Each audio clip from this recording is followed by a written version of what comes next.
আসসালামু আলাইকুম রহমতুল্লাহি বরকাতু। ছবি রান্নাঘরে আপনাদের সবাইকে স্বাগত জানিয়ে আজকে আমি আলুর চিপসের সহজ রেসিপি নিয়ে এসেছি।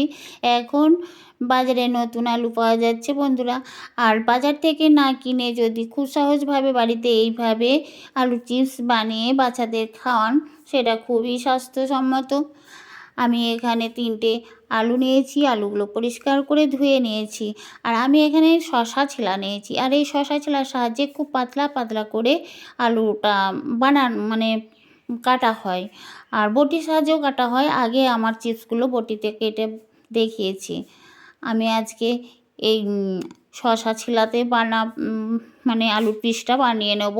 একেবারে পাতলা, আঙুল দেখতে পাওয়া যাচ্ছে, কিন্তু শসা ছিলাতে পিসটা করছি বলে একটু লম্বা লম্বা হচ্ছে, গোলটা আসবে না।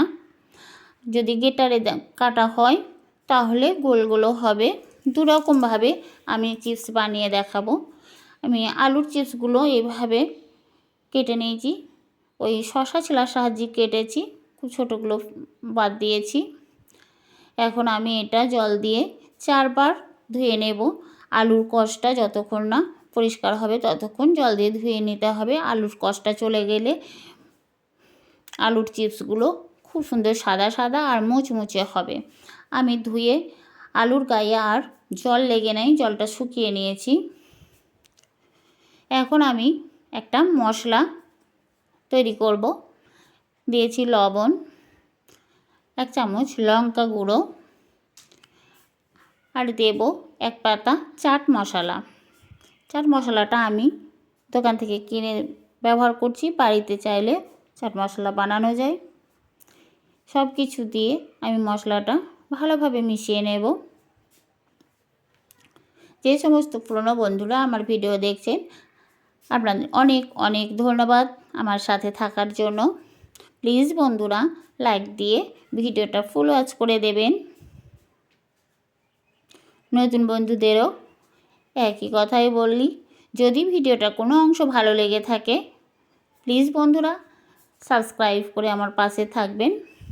আমি চিপসগুলো ভাজার জন্য একটা কড়াই বসিয়েছি গ্যাসের ওভেনে, দিয়েছি সাদা তেল, আর আমি সাদা তেলেই চিপসগুলো ভাজবো।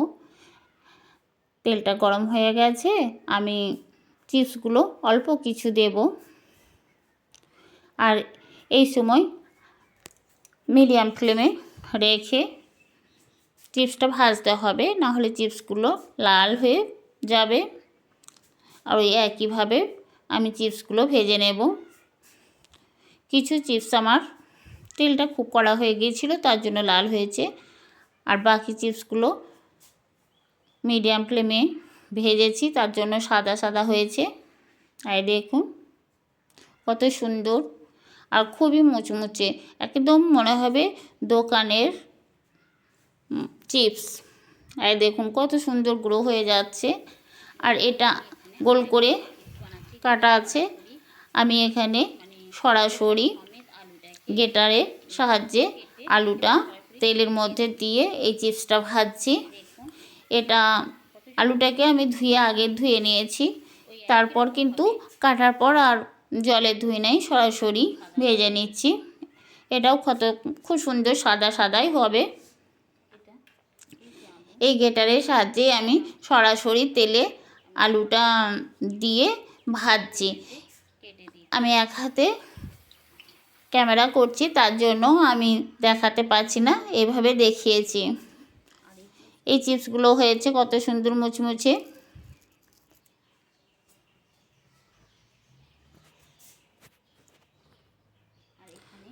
বাকি সরাসরি তেলে আলু কেটে দেওয়ার পর যে চিপসটা বানিয়েছি সেটাও এই যে দেখাচ্ছি আপনাদের, কত সুন্দর মুচমুচে হয়েছে, খেতে একই স্বাদ।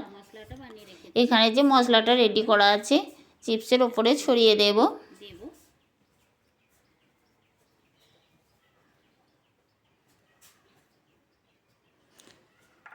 চাট মশলা, লঙ্কা,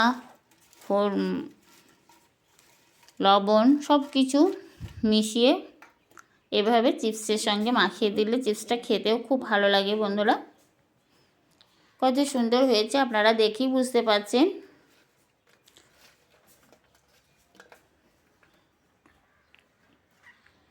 প্লিজ বন্ধুরা